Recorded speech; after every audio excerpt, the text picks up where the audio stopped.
Sir, we were talking about when you arrived at Oxford High School on November the 30th and you went to the security office. Yes, sir. Okay. And tell us again, what was your primary responsibility at that point in time? Was to try to secure the video of what had happened in the hallway where the shooting started. And you said that there were a number of cameras operational at Oxford High School at that Yes, time? yes, there was. Okay. So, in securing the video, what specifically were you asked to do? We weren't really asked to do anything.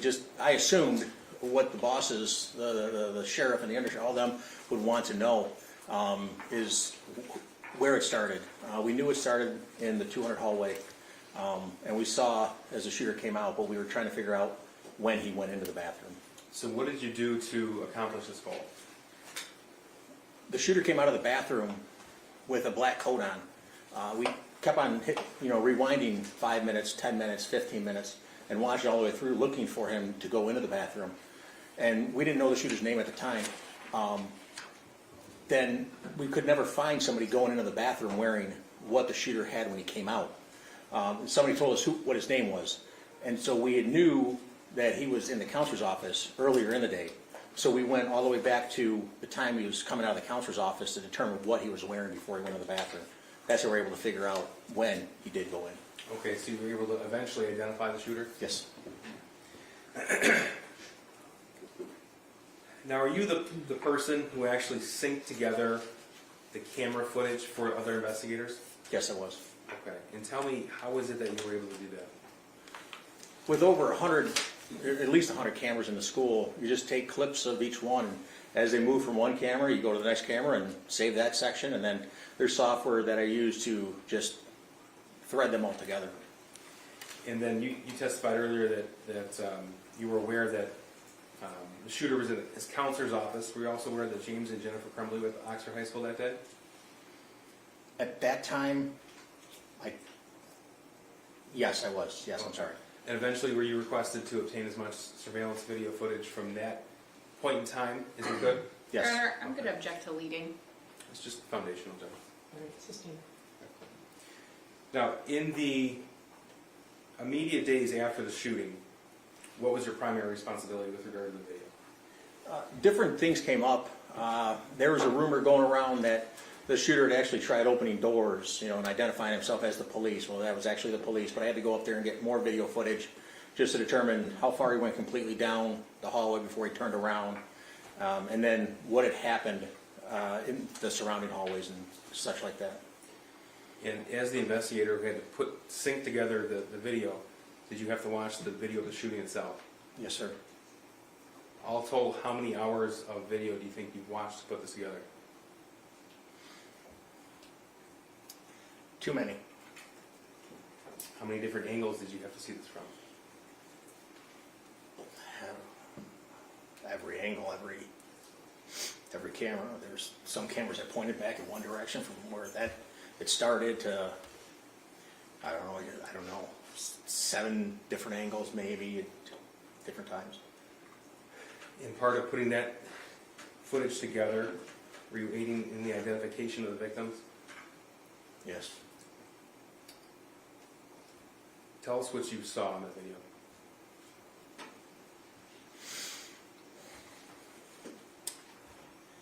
Started at 12:51. The shooter came out of the bathroom. I'll never forget it. He came out of that bathroom like what I've referred to before in my life, like a proud chest, like his shoulders were back. And he comes out of the bathroom, and there's Phoebe and her boyfriend just standing right there. And he takes the gun as he comes out of the bathroom, and he turns and levels the gun and fires at Phoebe and hits her in the shoulder and fires at her boyfriend, hitting him in his hand as he raised his hand from seeing the gun, I would imagine. Then to his right, immediately, right there, was Hannah St. Juliana and Kylie and Riley. And he started shooting at them. and they fell on top of each other. And in the distance in the camera, you can see the far end of the angle. You see what I found out to be was Madison Baldwin, and she crouched down, like, I don't know why she did it, but it was in the fetal position, and the shooter ran right up to her, and he put the gun right on her head. She just fell over. He rounds the corner into the longer part of the 200 hallway. Prior to running towards Madison, he had just fired down the hallway, just trying to hit anybody that was running out of there. He rounds the corner and starts shooting. You see a whole bunch of kids, and you see a whole bunch of teachers standing at doors, just grabbing kids as they ran by and just throwing them into a room.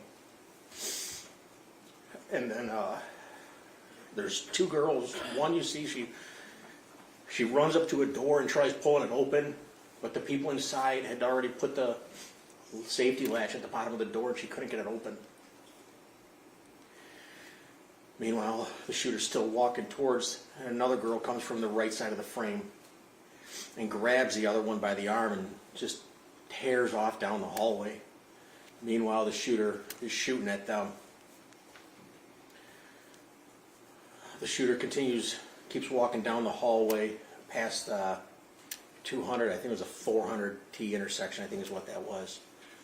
And he levels the gun. And he fires 2 rounds, and at first I didn't know what he was shooting at. And when you go to the section of video of that time is when Tate Neer just comes in, and unknowing to him, he had no idea what was happening. And the shooter leveled the gun, and just as Tate turned the corner, the shooter fired a round. And Tate fell instantly.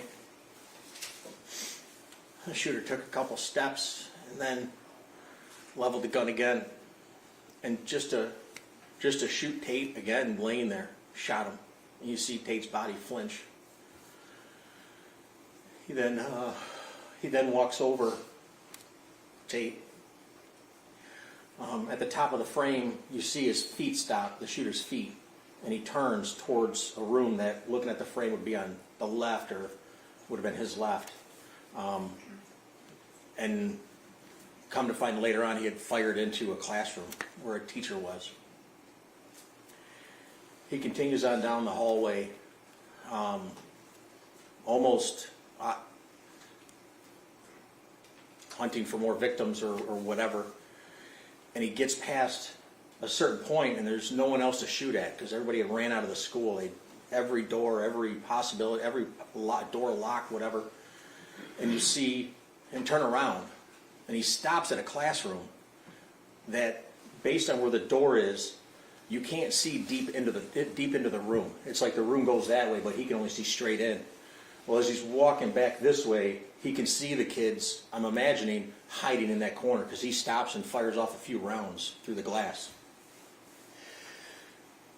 He then comes back, walking towards where Tate was lying. At this time, an assistant principal was laying there, or standing there next to Tate. And the shooter just walks past her with the gun in his hand, and she said something to him. I'm not sure what she said, but you could tell, like, he turned his head, like, almost didn't even look at her, turned his head like in shame. I don't know. And then he keeps on walking down the hallway to the bathroom where the other Justin Schilling was. And he just, as he gets to the bathroom, he just stops and turns right and just goes right to the bathroom. Okay. Did the shooter eventually exit the bathroom? Yes, he did. Before he did somebody else exit the bathroom? Yes, another student. Tell me what you saw there. That student, he was, I don't know how else to say it, but I've never seen somebody actually run for their life. And that kid was running for his life. Now, did the shooter eventually exit the bathroom himself? Yes, he does. Tell me about that. He comes out of the bathroom and he looks around a little bit to see what's going on. Turns around and the bathroom, the doors sit back in like a cubby type area, so they're off the hallway, the main hallway you really can't see, but he turns back around. And eventually now, the two first responding deputies had gotten to Jason Lure and Jens, were coming down the hallway. And Lure was a little bit faster than Jens was just because he was trying to cover more ground. You can see Tate laying on the ground. And Jens is walking a little bit slower. As he's walking up to him, the shooter just puts his hands up in the air and then goes down to his knees. As he's doing that, Jens realizes he sees something, and he yelled gun, from what he told me. And the shooter then lays down on his stomach, and Jason Lure come back, and that's where they take him into custody right there. Based upon your video review, and you said you've had to watch hours of this? Yes, sir. Is it fair to say that the entire incident was about 9 minutes long? Yes, sir. Yeah. He was taken into custody at 1300. That's 1 o'clock, I'm sorry. Started at 12:51. He was taken into custody at 1 p.m. Thank you, sir. I'm going to go through some of the evidence that you recovered in your forensic investigation. We talked about different information that you were able to draw upon from James Crumbley's phone, Jennifer Crumbley's phone, and the shooter's phone, as well as their social media accounts and emails. Yes, Right? that's correct. So you've seen all of the bits of every exhibit in this case you've seen, is that right? That's correct. Okay. And you've seen the demonstrative portions of those exhibits in this PowerPoint before too? Correct. Okay. So you're aware, and everyone's aware, we have a citation with the evidence number on that slide, as well as a citation to where from these sources of electronic information was pulled from. Correct, Okay. yes. Now, from what you reviewed of the exhibits, do they fairly and accurately depict the information that you extracted from the social media accounts and from the devices themselves? Yes, it does. They do. So we'll start in late winter or early spring of 2021. Mr. Keys, can I just ask you, this source of electronic information, which exhibit is this specifically? This is not an exhibit, this is just a demonstrative aid for, Oh, okay. for the witness. All right. Thank you. So we'll start with March 8th of 2021. Before we get into that, a little bit of background.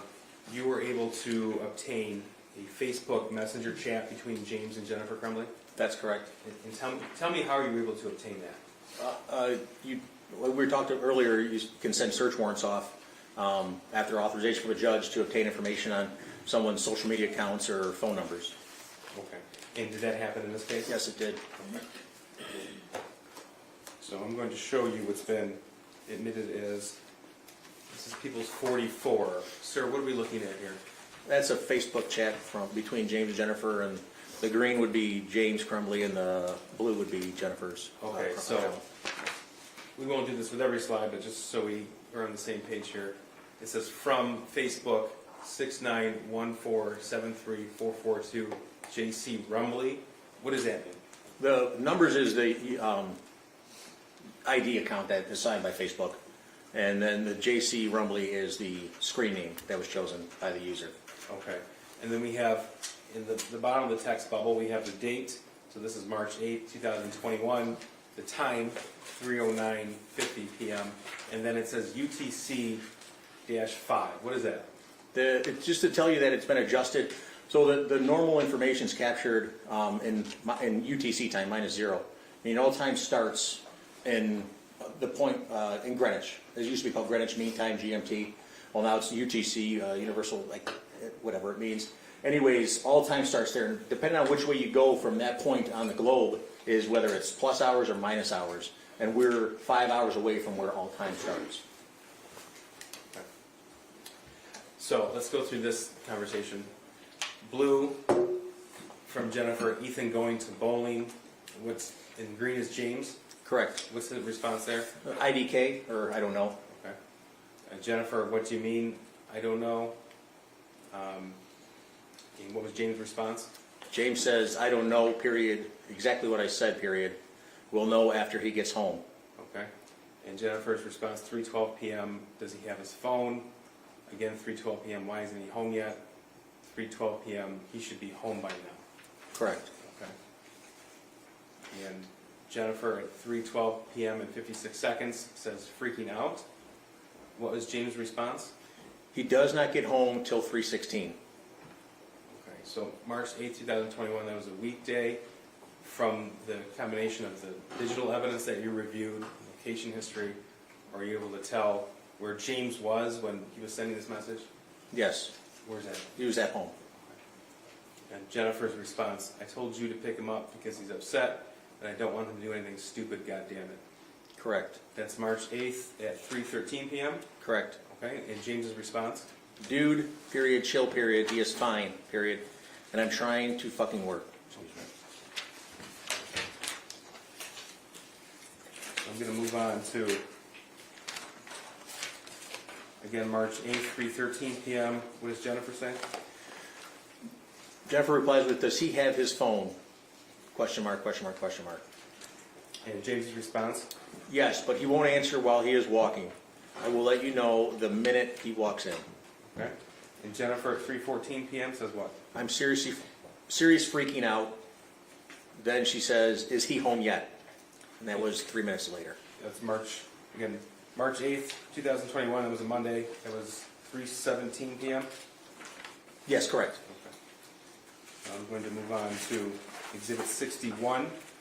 Again, James and Jennifer Facebook messages. Blue will always be Jennifer, is that right? Correct, yes. Okay.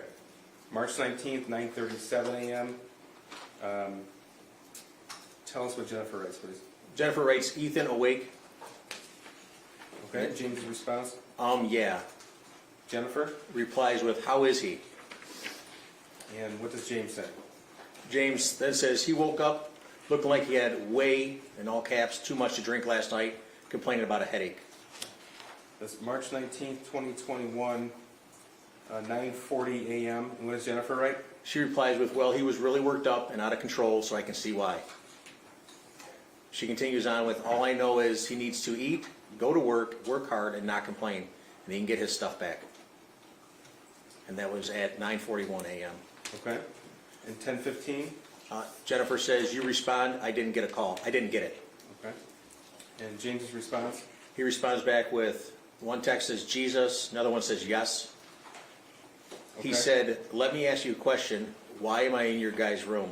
LOL. And that was at March 19th, 21, 10:17 a.m. Correct.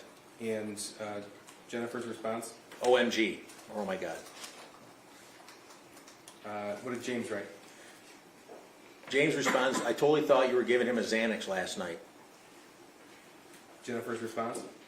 She responded with, does he seem better? And then a second response, no melatonin. Okay. And what did James say? He responds back with, I know. Jennifer's response at 10:18 a.m. please. Jennifer said, but he hasn't had one before, should have only given him half. And what did James say? He is just doing his school, says his head hurts, he took Tylenol. Okay. And Jennifer wrote, is he okay to work? Correct, she did. And then James responds back with, yeah. Okay. And what did Jennifer write at March 19th, 21, 11:38 a.m.? Does he remember what he did? And what did James say? James responds back with, dude, I am working on a demo right now. I have not talked to him, and he is doing school. Okay. Jennifer's response. She responds back with, okay then, geesh. Now, you've reviewed the entire phone seized from the shooter. Correct. Okay. Did one text message conversation stand out to you compared to the rest? Yes. Okay, and tell me, why did it stand out? Just the volume of text messages back and forth, the amount that there was in just one chat. Okay, now without telling us the person with whom the shooter was texting with that volume, can you tell us if you came to learn that the person he was texting was the same age? Yes, he Okay. was. And he went to school with him? Correct. All right. Tell us about the approximate number of text messages between the shooter and his friend. There was over 20,000 text messages between the two from January to the middle end of October. Okay. So that sounds like a lot to me, but I'm not an expert in computer forensics. Give us an idea of what that scope is. 20,000, I mean, that printed is over 5,000 pages of text. I've examined phones that someone's entire chat conversation with everybody they had is less than 20,000. So it's just a large volume. To put it in comparison between, let's say, James and Jennifer's Facebook conversations, right? What's the scope and the difference in size there, if any? I believe James and Jennifer was 10,000 text messages back and forth Okay. for that same time frame. So same time frame, we have double the amount of text message communication between the shooter and his friend as James and Jennifer done. Correct. Okay. You said January to October, is that both 2021? Yes, ma'am, I'm sorry. Thank you, Judge. Yes, 2021. Yes, No, there were also, without going into detail, video shared as well. yes, there was. Okay. And were some of the content of the conversation of a highly personal nature? Yes, it was. Now, in comparison to any other conversation on the shooter's phone, what's the difference in size between that particular text thread with everybody else's on the shooter's phone? He had over 20,000 text messages with his one friend, and in comparison, there was between anybody else, there was a combined, I want to say less than 1,000 between anybody else that he had chatted with. So combined, less than 1,000. Yes, And then that one friend was over 20,000. correct. Okay. Now, I'm going to show you just a very small portion of that, specifically April the 4th and April the 5th of 2021, which would be right about 2 weeks after the messages that we just saw between James and Jennifer Crumbley. This has been admitted as Exhibit 67. Names are redacted, obviously. Green is the shooter. Correct. Okay. Tell us what the shooter wrote April 4th, 2021, 11:56 at night. He types, like I hear people talking to me and see someone in the distance, and then he appears to try to correct the spelling of the word distance. Okay. And April 4th, 2021, 11:56 and 50 seconds, what does he write? I actually asked my dad to take me to the doctor yesterday, but he just gave me some pills and told me to suck it up. And 11:57 p.m., what did he write? He continues on with, like it's at the point that I'm asking to go to the doctor. And then he says, my mom laughed when I told her. That was again 11:57 in the evening, April the 4th, 21. Correct. April 5th, 2021, this is just after midnight. What does he write? He tells his friend, but I'm having bad insomnia right now, RN, and paranoia. Okay. And then what does he write? I need help. That's at 12:11 a.m. Correct.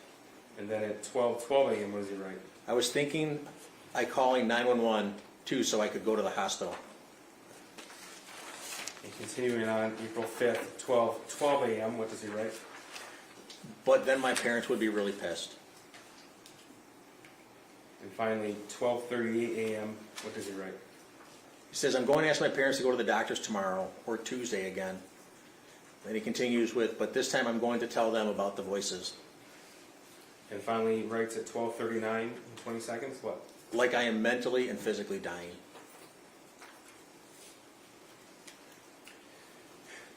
Now, you discovered, we just mentioned, some videos on this text message thread between the shooter and that friend, is that right? That's correct. Okay. So, I'm going to now direct you to August the 19th of 2021. First of all, did some of those images that he shared depict firearms? Yes, they did. Okay. So this is exhibit 70 and 71. 70 is the text message itself. What are we looking at here? That's showing a video was sent to his friend. Okay. So this is the same friend we're referring to at all times? Correct, yes, yes. Okay. August 19th, 2021, 9:31 p.m. And the video is 71. I'm going to play that now.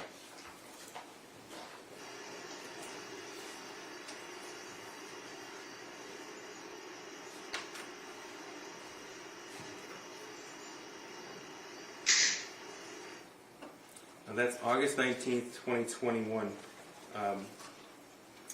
Do you know what he was handling in his hand? That was a handgun. This is exhibits 72 and 73. They've both been admitted. This is 8:20 a.m. at 12:30 in the morning, so we're carrying over past midnight from the last video. 72 is this text bubble. So what are we seeing here? Again, it's a text to his friend that he's been communicating with of another video of the gun. Okay. And this indicates that video was sent to his friend? Correct. All right. I'm going to play 73 now.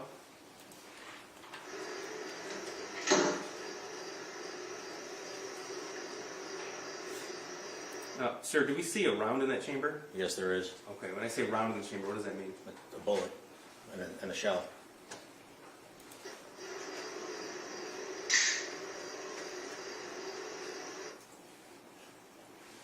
And that was August the 20th. Now, were you able to tell if the defendant or Jennifer Crumbley were actually inside the home when the video was taken? Yes. Okay. I'm going to go through, and we talked earlier about how you're able to find certain location history. Correct. Okay. So, is it fair to say that you were able to do that for the specific date? That's correct, yes. So this is exhibit 74. Green, and so we're aware, green will always be James Crumbley's location. Purple will be Jennifer Crumbley. Okay. What are we looking at here in exhibit 74? That's a GPS location that was captured by Google. Is the Gmail account, jamescrumbly8@gmail.com, in the upper right corner, and on August 19th at 9:21 p.m. Okay, so that's on East Street. Did you come to learn that the Crumbley family lived at 112 East in Oxford? Yes, I did. Okay. So that indicates at least that his device is at the location approximately the time the first video on August 19th was taken. Correct. Okay. So this is exhibit 75. This is purple again, so this would be Jennifer Crumbley. Correct. Tell us, please, what you see here. Again, it's using the same Gmail account that they had. Her GPS location from Google was at 9:29 p.m. on August 19th. Okay. And again, that's the first video that we saw. Correct. This is exhibit 76, specifically August the 20th, 2021, 12:32 a.m. What do we see here? Again, another green circle indicating the location of James's device. Okay. And this is approximately the same time the video of the loaded gun was sent. Correct. Here's 77. What are we looking at here?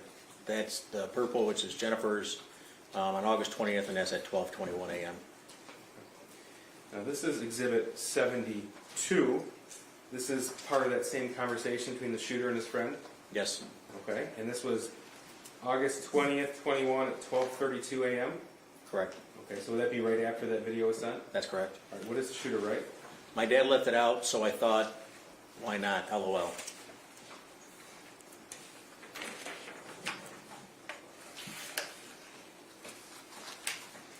Now, during the course of your investigation, did you come to learn that this friend that the shooter was communicating with abruptly left the state of Michigan? Yes.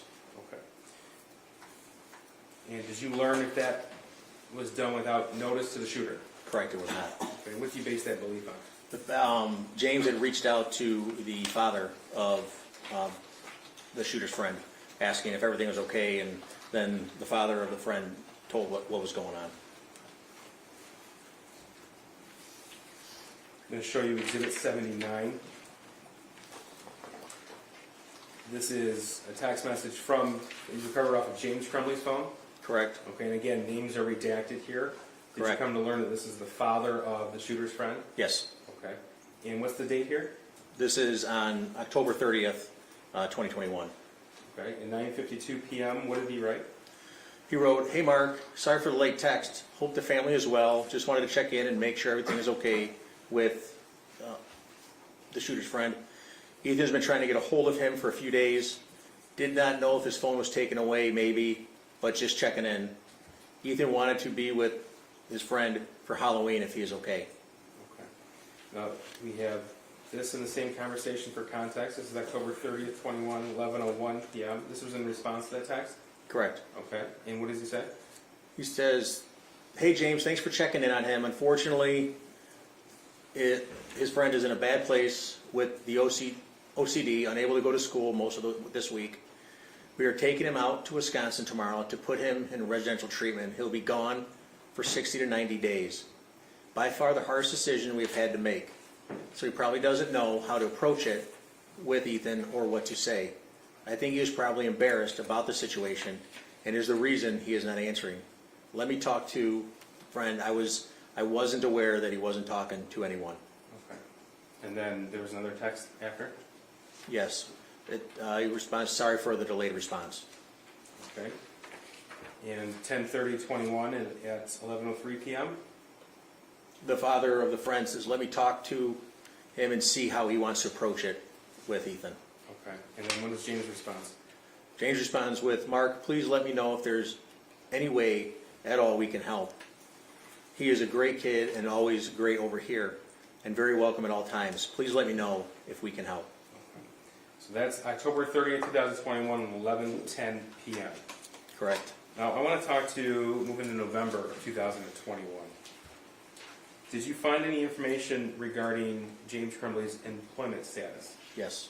Okay. And tell us specifically regarding November of 21, what did you find? That he had lost his job on the 1st of the month. Okay. And did he subsequently find another job? Yes, he did. And do you recall when that was? Shortly thereafter, he started door dashing. Okay. This is exhibit, I'm sorry, we're still on exhibit 79. The response to James Crumbley's text was what? Always, the dad of the friend says, "Thank you, he loves you guys. Hopefully we can get him better, and Ethan can spend some time over here too. He has to voluntarily go, so there's a chance he may not be admitted. If you don't mind for now, if Ethan asked, tell him he had to go out of town unexpectedly. If he gets admitted, then we can give him full disclosure. Is that all right?" So here's exhibit 81. This is you mentioned he was door dashing? Correct. Okay. And you you were part of the investigators who obtained information from DoorDash via search warrant? Yes. Okay. And the DoorDash, if you are a driver for DoorDash, you install an application on your phone? Correct. And did James Crumbley have that on his phone? Yes, he did. And so what is this in 81? That's just from one of the things that is pulled out when we extract data, pull data off the phone. It's installed applications, and it just tells us that that app was installed, the Dasher app was installed on his phone on November 9th. Okay. So that's when he would have put the application on the phone to start receiving orders to be a DoorDash driver. Correct. So this is November 9th, 2021 at 8:35 p.m. Correct. All right. Now, did you come to learn that he also received messages when he logged in and began picking up orders? Yes. Did you find any evidence that suggests that he worked anywhere else but DoorDash in the month of November of 2021? No, I did not. And based upon his location history and other information you obtained from his phone, did you come to learn if when he did work beforehand, he was away from the house or in the home? He was in the home. Now, what about the shooter's digital footprint in the month of November 2021 after his friend left? When you reviewed the phone, the shooter's phone, for that month in particular, did you find any evidence of the shooter being in contact with anybody else, any other peer? No, he did not communicate with hardly anybody at all. Any evidence, either GPS pings, pictures, social media posts, text messages, anything to suggest that he met up with anybody outside of school? No, if I remember correctly, for the whole month of November, there was only 48 total text messages from the 1st to the 30th. Okay. And what did those text messages include? Combined 6 of them were to James and Jennifer, and then the rest were, I remember seeing he was accessing some app, maybe doing homework or something, trying to find, you know, it appeared like you would text it, maybe a math problem or something, it would send you the answer, I'm not entirely certain, but that's what it looked like. Okay. But no evidence of plans to meet with a friend outside of school or, No. or anything Objection, like Your that? Honor, asked and answered. I don't think I asked that one. Keep going. Okay.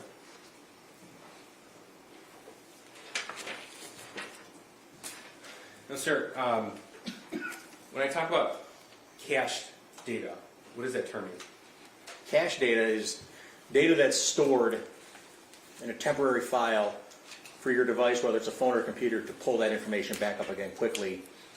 Whether it's recently viewed or something you look at a lot, the computer can do it quicker because it knows it has to go to this one folder instead of re-downloading it. Okay, so I understand it. Does that mean if it's, does every phone have a certain area of storage of cache data? Yes, and every app, just depending on what the app is, it would have its own folder of cache data, yes. Okay. So if there's something, for example, an image in cache data, what does that indicate to you as a forensic examiner? It would imply that someone had to, it would have been on their phone, they would have to have seen it. Okay.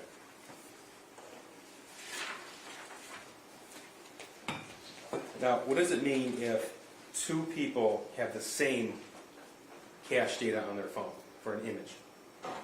One either would have sent it to the other one, or they randomly looked at the same picture.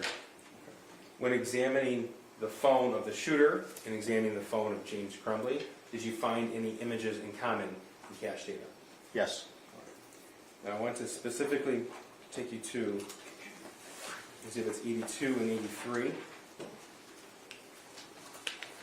This is the extraction report and a screenshot. So first of all, 82 is the extraction report. This is a snippet of that, please. Tell me what that means. On 82? Yes. Where the file info is and stuff? Yes. That shows the name of the image when either you take a screenshot of something, it's going to name it real quickly, or if you receive it, it'll name it real quickly so it can track it within your device. And then where it says path, that's the file path that often tells you what happened, how something got on a computer, on a phone, is by reading the file path. So let's talk about file path for a second. Now, anytime you, as an expert in computer forensics and cell phone forensics, you're looking to find how a piece of data got on the phone. Is that right? That's correct, yes. Okay. And so how does the file path aid you in that? It just tells, that right there, it tells us what they, like this one, for example, on the screen. It says Android messaging. I know this was done using the Android messaging app. Okay, so this is from the shooter's phone, and the file path you said had Android messaging? Correct. At the second line from the top, it says tar archive, and then data / and then com, Android messaging /. Okay. Now, if something is found in cache data as opposed to just scrolling through the phone to find the image, what does that mean to you? That they would have seen it on their phone before. Okay. But why wouldn't you be able to find it just in messages? Probably, if it was deleted. Okay. So this is on the shooter's phone, and we have the forensic footprint of this image. Correct. And the image itself in Exhibit 83. Correct. Okay, so what is the exhibit itself in 83? That tells you right there, that's a screenshot, because at the top of it, you can see the top part of your phone. Usually it has a time up there, and the battery life and the antenna strength that you have, and you can see it at the top of that image. Okay. So the screenshot here is 12/39. Correct. And we have the extraction report on 82 to verify. It's Monday, the 8th of November, 2021, 12:39 p.m. So that matches the screenshot? Correct, it does. And because Exhibit 82 has the actual time and date stamp with the UTC -5 that matches the screenshot, what does that mean to you? That image, that's the image that was sent with that. Okay. And this was on the shooter's phone. Correct. All right, so this is, this also has the file path here at 12:40 p.m. Tell me what we're looking at here. This one, so this file path is a little different. Again, starting where you see the word path on the screen there, and then going over, second line from under tar archive, it's the tct.cs.rcs, and the RCS tells me that is rich content, and that's Android's way of being able to either share large files, to know, a lot of people have an Apple phone, you can tell when someone's texting you back. That RCS feature allows Android phones to do the same thing. Okay. So as a forensic examiner, you can tell us that that screenshot was sent by the defendant's phone based upon, by the shooter's phone based upon the file path? Absolutely, yes. Okay. Now here's exhibits 85 and 86. This is from James Crumbley's phone. What are we looking at here? On the right side is, I'm sorry, the left side, I apologize, is the extraction information that was given, the name that was given in the file path, and then the screenshot again on the right side. Okay, exhibit 85, the extraction report here. It has the date and time. It's November the 8th, 2021, but this is 12:40 p.m., so that's later in time than what was found on the shooter's phone. Correct. Is that right? Correct, about 1 minute. But it's the same screenshot? Correct, it is. Now, did you find either screenshot of the 9mm, well, it says price $299.99, used Smith & Wesson SD9VE in very good condition, comes with 2 16-round magazines and cleaning kit with an image of a firearm, is that right? Correct. Okay, did you find that screenshot in either messaging from James Crumbley or the shooter? From James Crumbley? Yes. No. Okay. But did you find it anywhere else in the phone other than the cache data? No, I did not. Okay. Have you seen reference to SD9VE 9mm elsewhere in this case? Yes, Where? in the shooter's journal. Okay. And again, because it's found in cache data and nowhere else, what does that mean to you? That it would have had at one time been on the phone. As you're opening the text message, your phone's going to say, I got to save that image so I can look at it if they want to open it up. So the fact that it's in the cache data tells me that they had opened it up Okay. to see it.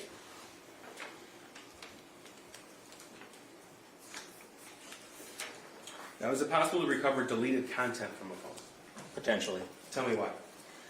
Each Android phones are different, so depending on the manufacturer of the phone, whether you have either a high-end phone or a simple throwaway phone that you buy at Walmart, the Android operating system can be changed to suit the manufacturer's or the reseller's specifications. So if you want to sell a cheaper-end phone that doesn't have all the functionalities of a higher-end phone, usually doesn't have the features to be able to store longer content or retrieve deleted content. Okay. So it's nothing to do with your forensic tools per se, it's just on the manufacturer? Correct. Is it more likely to recover deleted messages after both users delete the message? No, is it more difficult? Yeah. Correct, yes. Okay. So the fact that this was found in cache data and nowhere else, that's significant to you? Yes. Why? That it was on the phone at one time and now it's not there. Did all the Crumbleys have Androids? Yes, they did.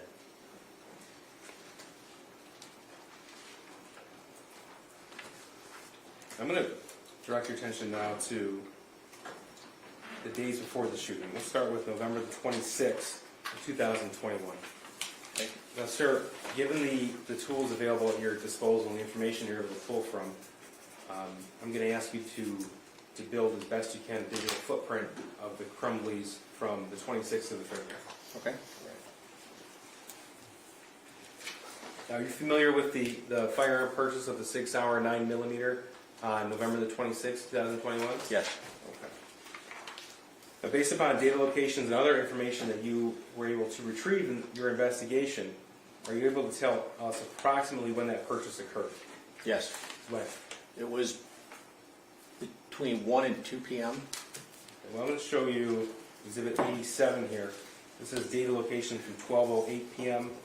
on 11/26/21. So what are we looking at right here? I apologize. It was between 12 and 1 p.m. They were at the gun range there, or the gun store there. Okay, so this location here verifies that James Crumbley's device was at that firearm store where the 6-hour was purchased that day? Correct, yes. Okay. And this is Exhibit 88. This is 12:57 p.m. and we can see East Street as far as where we're oriented towards the map. What are we looking at here? That shows James Crumbley's location relative to his house at 112 East Street. Okay. So what can you surmise from these data points? That this one in particular, the larger the circle is, the more, I don't want to say less accurate, the larger the range where the device could be. This one in particular is 62 meters from that point.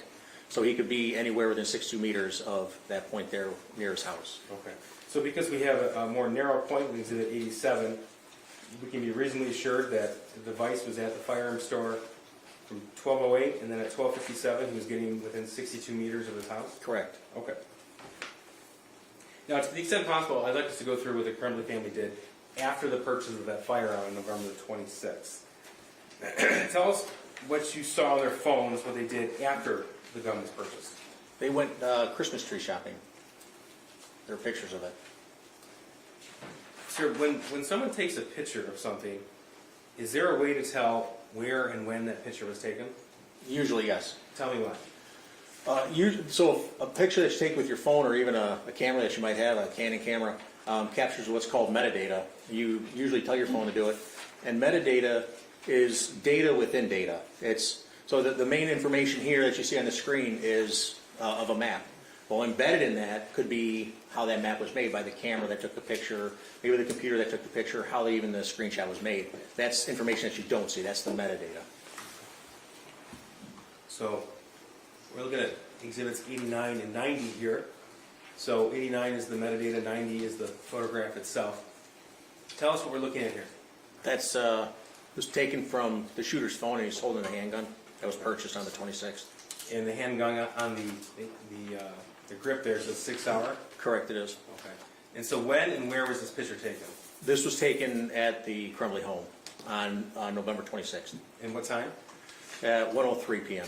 Okay. So we saw from the location history that James Crumbley was almost at his house at 12:57 p.m. And this photograph was taken 6 minutes later? Correct. Now, did the shooter post anything on Instagram with regards to this firearm? He posted pictures of him holding the gun, and then telling people, ask questions, they'll answer. So here's Exhibit 95. What do we see here? That's the Instagram post where the shooter wrote, "Just got my new beauty today, heart eye emoji, 6 hour 9mm. Ask questions, I will answer." And when was this post made? In the bottom left corner, you can see it was November 26th, 2021, and it says 1806, which is 606 UTC, and that's what I was talking about. We're -5 or 4 hours. So in November, we're -5 hours, so it's taken at 3:06. All right. Here is also Exhibit 95. What do we see here? 106. I apologize. It was 106 that was taken. 106. I minus I was going 5 to from correct your 18. math, but Yes, I apologize. Another picture of him holding it in his hand, and that was taken shortly after at 1:06 p.m. on the okay, so 26th. same caption of the post, different photograph. Correct. All right. And here is again same time, same caption. Yes, just looking down the sights of the gun. Okay. We see 3 dots at the top of the firearm. What is that? Those are the sights of the gun. The two on the outside in the front post. If you don't know, you line those up. It's called your sight picture. You get those 3 dots in a line. If you have equal light on either side, it's where your round's going to go. And he's just practicing lining up the sights. And that's lined up in a way where it would fire the way you would want it to. Would that be right? It's put around right below it, yeah. Okay. And same caption. Just got my new beauty today. 6 hour 9mm. Ask any questions, I will answer. Correct. Now, were you able to tell if James and Jennifer Crumbley followed this particular Instagram account? Yes, they did. So let's verify that. This is Exhibit 91. This is regards to Jennifer Crumbley. Correct. Okay. And what are we looking at right here? This is a caption, a screenshot from the data extraction from Celebrate report. Okay. And this tells you what? It tells me that Jennifer did follow, because it shows the username, entry Ethan.Crumbley, and that the actual name to it is Ethan Crumbley, following on Instagram. Okay. And here's Exhibit 92. This is for James Crumbley. Correct. And same information obtained? Same from thing. In this the exhibit? contact column, you can see where interaction status, it says following, and the source Instagram. Okay. Were you able to determine if James Crumbley followed his wife Jennifer Crumbley's social media accounts as well? Yes. Okay. Here's Exhibit 93. What are we looking at? Another screenshot of an extraction report. Okay. And what does this indicate to you? It shows that JC Rum following on Instagram. Okay. Username JEHNC78. Correct. Okay. And this is Exhibit 94. What does this show? That shows in the contact column JC Rumbley, friend on Facebook. Okay.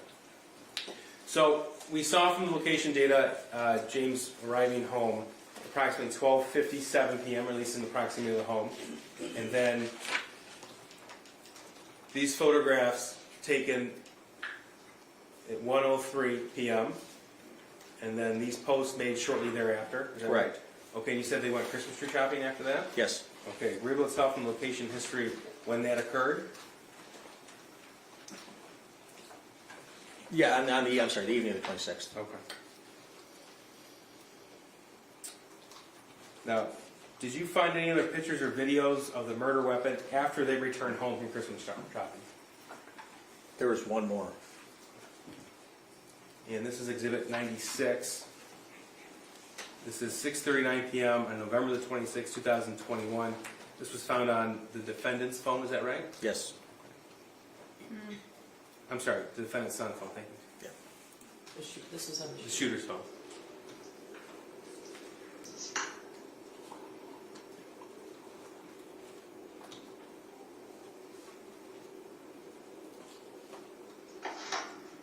Based upon your investigation, that was the 6-hour 9mm? Yes, it was.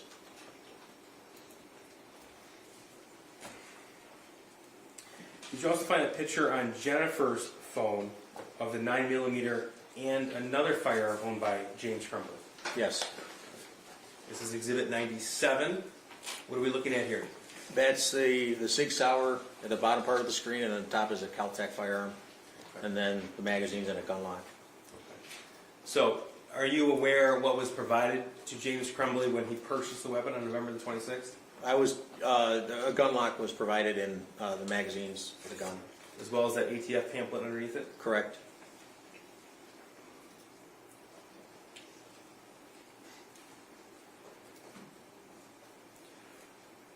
Now, the video that we saw, that was taken at 6:39 p.m. That's the video on the shooter's phone. Correct. Okay. Now, I'm going to show you Exhibit 98 here. This is at 6:27 p.m., November the 26th. James Crumbley location. Are you able to tell where he was at that time? He was, the device shows near his house, at his house. I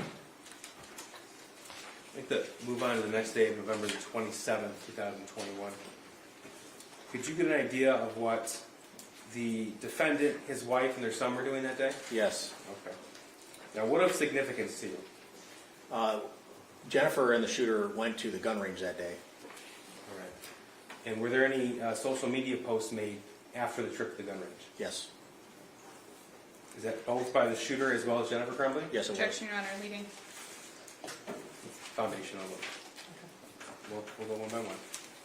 Here is, first of all, for a timeline, Exhibit 99, what are we looking at here? That, the purple is Jennifer and at the house at 1:58 p.m. on the 27th. And here is Exhibit 100. What do we see here? That's the target that was used at the shooting range, posted by the shooter. Took my new SIG out to the range today. Definitely need to get used to the new sights. LOL. Okay. And date and time when this was posted? That was at 19:02 or 2:02 p.m. Okay. And that's November 27th, 21, correct? Correct. Now, this is Exhibit 101. This is Jennifer Crumbley's Instagram post. What do we see here? She posted the target that she had shot and posted with it, Mom and Sunday testing out his new Xmas present. My first time shooting a 9mm, I hit the bullseye. Okay. So that is how close in time in relation to what her son posted? Within 1 minute. Now, this is another photograph here. Same post? Yes. Same time? Yes, it is. Okay. And finally, what do we see here? That's the Sig Sauer handgun right there with the magazines and the pamphlet. So because all three indicate Mom and Sunday testing out his new Xmas present, my first time shooting a 9mm, I hit the bullseye. Does that indicate those three pictures were posted together? Yes, they were.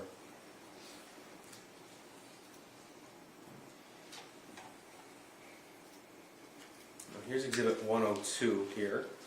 This is 2:03 p.m. What do we see here? This is Jennifer at her house at 9:27 at 2:03 p.m. Okay, and so that's practically the same time those photographs, those posts were those images were posted? Correct. So the fact that they were posted on her device or her social media accounts through her device, and we have a device location here. What does that mean to you?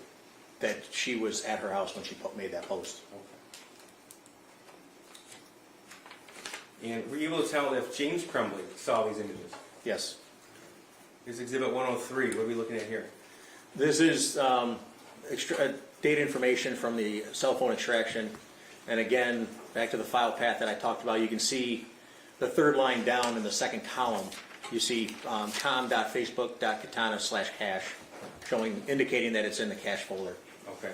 So like the screenshot of a Smith & Wesson 9mm sent by his son to him, these images were also found in the cache folder? Correct.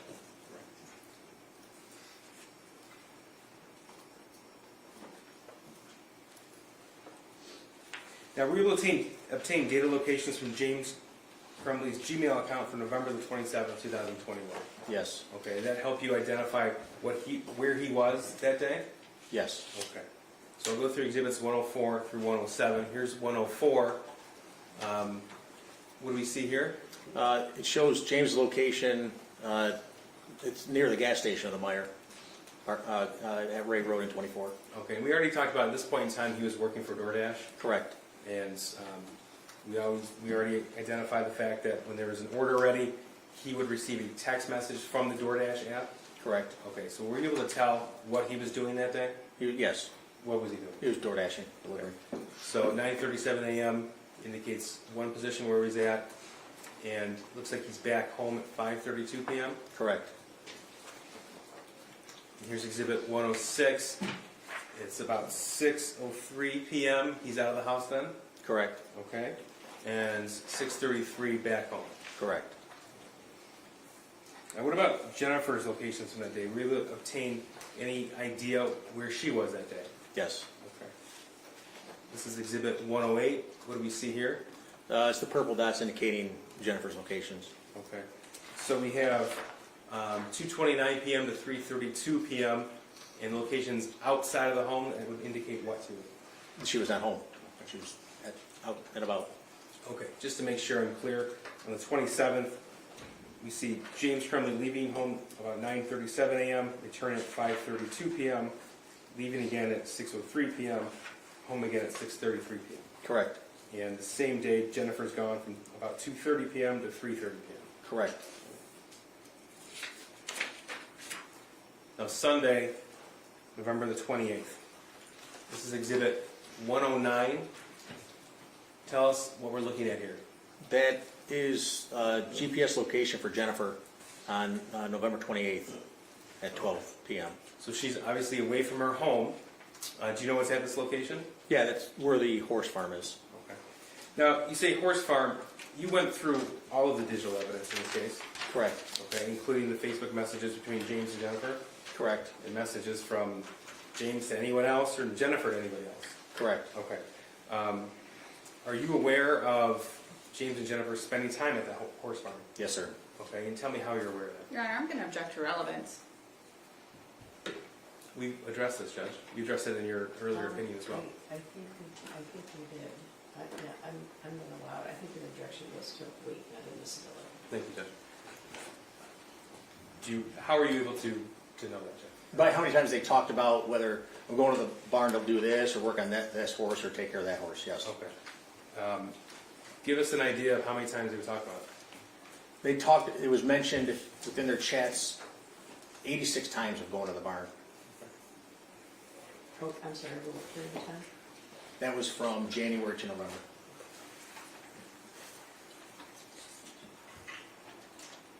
From that conversation, we're able to tell if they would go together or if they had a plan together. Both. They would go take care, one would go take care of a horse or they'd meet up there together.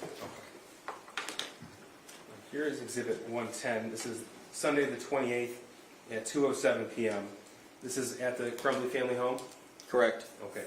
So these last two pieces of the exhibit indicate that Jennifer Crumbley was at the horse barn from approximately noon to whenever she left, arriving home at 2:07. Correct. Okay. And that's the Sunday after that firearm, the 9mm, is purchased. Correct. Now let's talk about James' data location points. Here's Exhibit 111. What do we have here? It shows his location at the Meyer gas station again. Okay, and tell us what he was doing that day from your review of the digital evidence. That day he was door dashing again. So this is a data point at 8:56 a.m. Exhibit 112 is 12:45 p.m. Here's he's back at the house. Correct. Does he leave again? Yes, he does. Okay, here's 113, exhibit 113 at 12:52 p.m. What do we see here? It shows him going away from the house. Okay, and exhibit 114, what do we have here? At 5:13 p.m., he's back at the house. Okay, so all this tells you that James left at 8:56 a.m., returned at 12:45 p.m. He left again 7 minutes later and returned 5:33 p.m. That's correct. Okay. Now I want to move on to Monday, the next day, Monday, November the 29th. I want to talk about a Facebook conversation between James and Jennifer Crumbley from that day. So this is exhibit 115. Jennifer Crumbley at 8:23 a.m. on Monday, November the 29th. Are you at the barn? And then follow up with just a question mark at 9:02 a.m. Is that right? Correct. Okay. So again, blue is Jennifer, green would be James. Yes, sir. Okay. When you mentioned like those 86 times you talked about the barn, is this what you were referring to? Yes, it was. Or at least a portion of what you were referring to? Correct. James's response was what at 9:05 a.m.? Working on Billy. Okay. And did you come? Who's Billy? Did you? It was one of the horses. All right. This is also part of 115. What did James send to Jennifer? He sent a photo. It's the horse's legs. Okay. And Jennifer's response? Do the fronts too. So that's 9:21 a.m. on Monday, November the 29th. What did Jennifer write to James after that? She asked him, "Did you call the vet yet?" And then tells him, "Make sure you get back in between his heel bulbs." And James's response was, I did, at 9:34, then fronts too, right after? Correct. And James wrote what at 9:35? He says, "What exactly should I tell the vet? Type out for me, leaving the barn now." Okay. And Jennifer's response was what? Billy looks to have scratches / mud fever. He's starting to stock up on all fours and concerned about infection. He's not lame, sensitive to the touch, and they go down when he moves. Is there an antibiotic I can get him on? We just put Desitin, an antibacterial, on his legs today.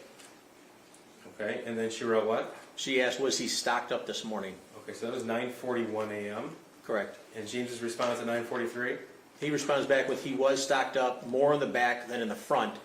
In fact, the front didn't really look stocked up at all, so I launched them for a few minutes before.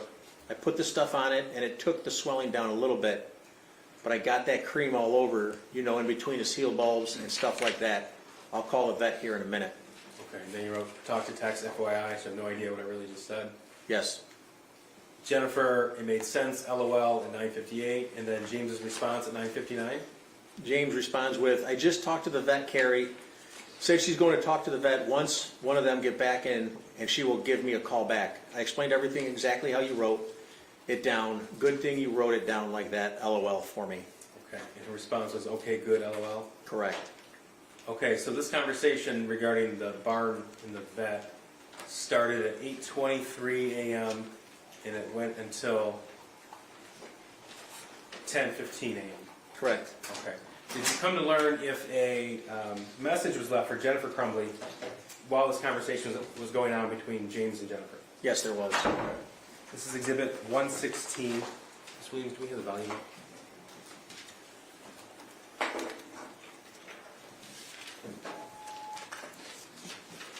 Hi, Ms. Crumbley. My name is Pam Fine. I'm calling from Oxford High School, and I'm here with Mr. Hopkins, who's Ethan's counselor. I was just calling to let you know that we just spoke with Ethan, had a really nice conversation. One of his teachers had sent an email to the office just that she was concerned because Ethan, when she was walking around the room checking assignments, that he was on his phone looking at bullets and that sort of thing. So she just wanted us to have a conversation. We did. He said he had been to the shooting range with you this weekend, and we were like, yep, guns are a hobby for a lot of people, and shooting ranges, and that's perfectly normal. And that we just wanted to make sure I had a conversation with him about the things he searches at school, and things versus searching at home. Like Mr. Hopkins gave a good example of like if a teacher makes fear at home, perfectly normal and healthy. but can't be using searches for making beer at school. So we had a conversation. He was great. He's like, yep, I get it. So I just wanted to let you know that we did have that conversation with him, and I don't know, about 5 minutes, and he went back to class. All right, if you have any questions, you can give me a call. Otherwise, I hope you have a great holiday. Thanks. Bye-bye. Okay, so that was November the 29th, 2021. Did you find evidence that Jennifer Crumbley accessed that voicemail? Yes, she did. Is that depicted here in People's Exhibit 117? Yes. All right. Could you find from the messages between James and Jennifer who picked their son up from school that day? Ethan did. I apologize. James did. Father. Here's Exhibit 120. This is Jennifer Crumbley, you still working, 2:44 p.m. James says no, waiting for their son, 2:47. Okay. And 119, this is later on. What does Jennifer write to James? She asked you, did Ethan tell you what happened today? Okay. And that's the same afternoon that the voicemail was left? Correct. Okay. And James's response? Was yeah.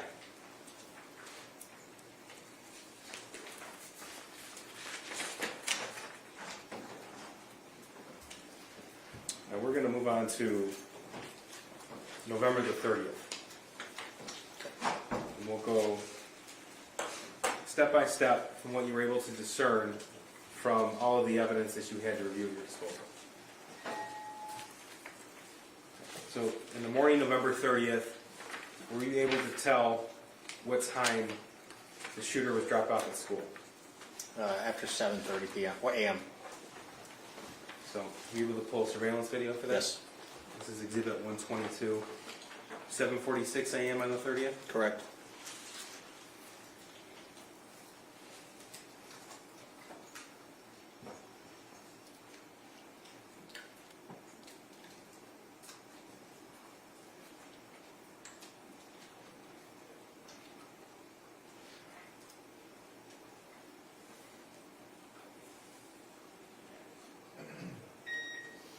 Tell us when you recognize him, please.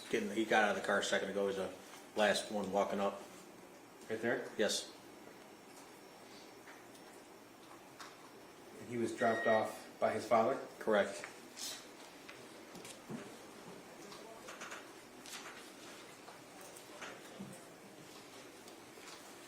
Okay.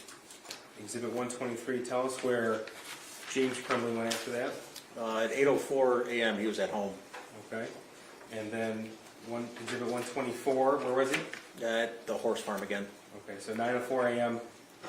So 7:46 a.m. he dropped off his son. He was home at 8:04 a.m. He's at the horse barn by 9:04? Correct. Okay. Do you know what time that Jennifer Crumbley got to work? About the same time, 9:04. So this is what we're looking at here. That's Jennifer walking into her place of employment. This is Exhibit 125? Yes. Okay. And this is November 30, 2021 at 9:04 a.m.? Correct. Now, do you know if she received a phone call shortly after arriving? Yes, she did. So, Exhibit 126, what do we have here? That's from the call log obtained from her phone from the school. Okay, so we have a missed call at 9:24 a.m. on November the 30th, Correct. and then we have a return call at what time? 9:27 a.m. And how long is that phone call? That's 5 minutes, almost 6 minutes. So is that 5:43? Is 5 minutes and 43 seconds? Yes, it is. Okay. Now, next in the timeline, 9:31 a.m. What are we looking at here? That's the screenshot or a picture of a math sheet homework that the shooter had. Okay. So this was sent to whom? To Jennifer. To Jennifer Crumbley? Yes. Right. Exhibit 128, what's this? That's the full-size image of it, of the math sheet. So did you come to learn there were actually two different math worksheets? Yes. Okay. And this is referred to as the altered one? Correct, it is. So this was sent to Jennifer Crumbley at 9:31? Correct. Right? That's Exhibit 128. Exhibit 129 is what? That appears to be an email of the math worksheet. Here's Exhibit 30. This is what contained in the email? Yes, that's the original. So this was emailed to Jennifer Crumbley at 9:32 a.m. Is that right? Correct. And the scratched out version was texted to her at 9:31 a.m. Correct. Okay. Now this is exhibit 131. This is at 9:33 a.m., so this is 1 minute after that original drawing was sent to Jennifer Crumbley. What are we looking at? Jennifer telling James, call now, emergency. Okay. And then she says again, emergency, 2 minutes later. And then at 9:38 a.m., what does she send? She sends the picture, the two picture of the math worksheet. Okay. So the one that's scratched out in the original, the Correct. both that were sent to Jennifer? Yes. And James's response at 9:44 a.m. James responds with, my God, WTF. And then what? Vet not here yet. It's McElmurray for Kira's horse, still waiting on vet. Okay. So we saw earlier that his location indicated he was at the barn by at least 9:04 a.m. Correct. Okay. And this was at 9:45 a.m. Correct. And what did Jennifer write? Responds back with, he said he was distraught about last night. James? James says, we talked about it this morning. Then he asked, you talked to him, question mark. And what did Jennifer respond? Responds with, can you call? That's 9:57 a.m. Correct. Okay. And what does Jennifer write at 10:04 a.m.? She says, heading to a school, I'm very concerned. And that's at 10:04 a.m. on November the 30th, 2021. Correct.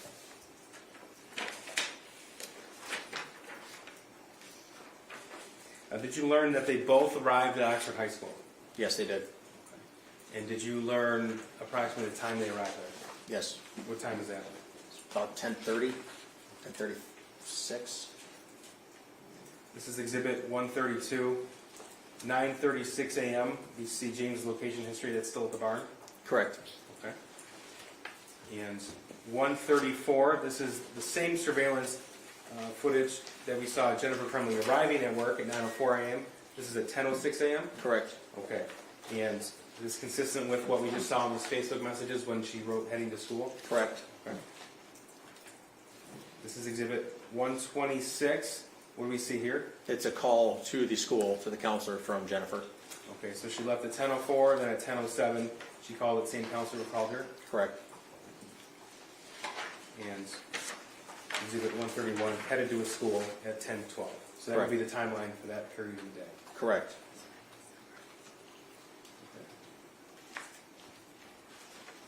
So do we have an idea of, you said about after 10:30 a.m. that meeting occurred?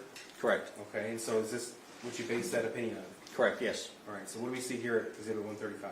What you see at the top of it is the horse barn, and then he takes a path down Gardner Road, and then heads to the high school. Okay.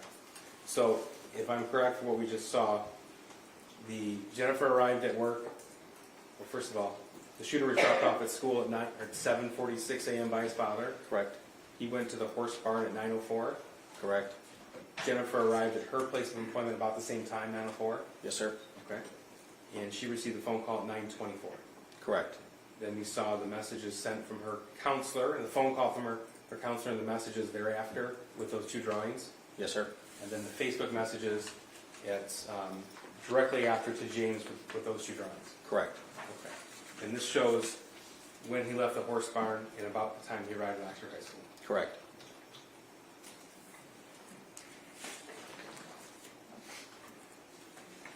Now, did he stop by his house before he went to the meeting? No. Jennifer stopped by the house before she went to the meeting. No, sir. Did they go in one car or separate cars? They were in separate cars. Okay. Now, we had discussed this particular aspect of the case in a separate hearing some time ago, and there was an original belief that they arrived in one car. Correct. Okay, you came to learn that they arrived in two different cars. That's correct. Objection or leading? Again, it's just foundation, sir. Tell me what happened. When I originally was watching the video, the system that the school has, it's not continually recording. It only records when there's enough movement in the frame.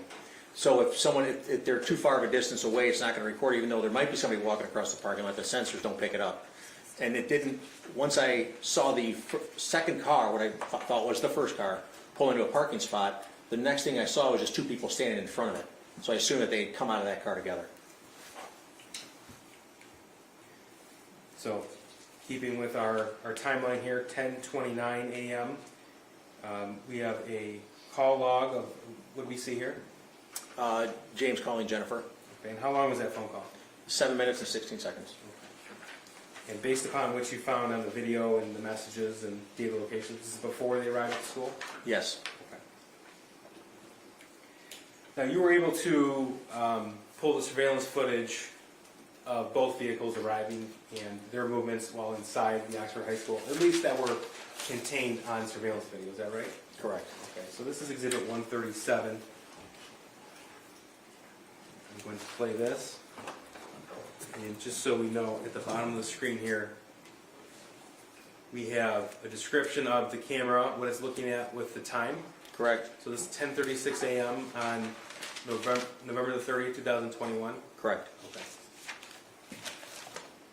And this, what are we looking at right here? That's the parking lot of the school on the north side of the school.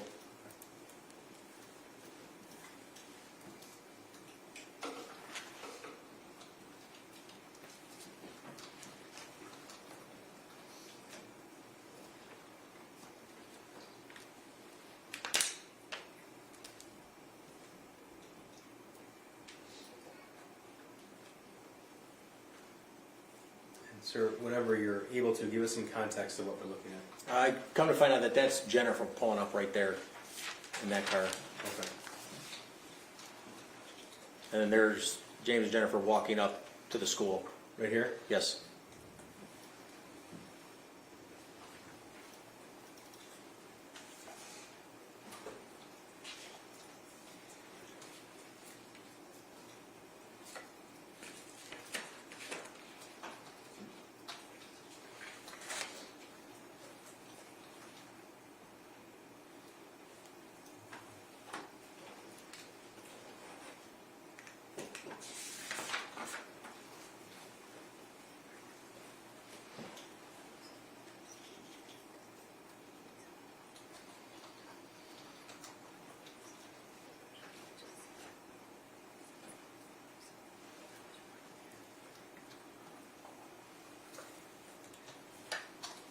Sure, this is James and Jennifer Crumbley in the Oxford High School that day? Yes. Okay. That's in the office there, and they're being directed around to counseling.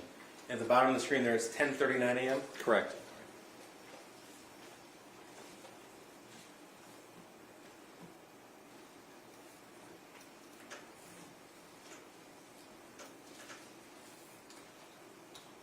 So it just might actually be a good time for a short break if the court was inclined to take one.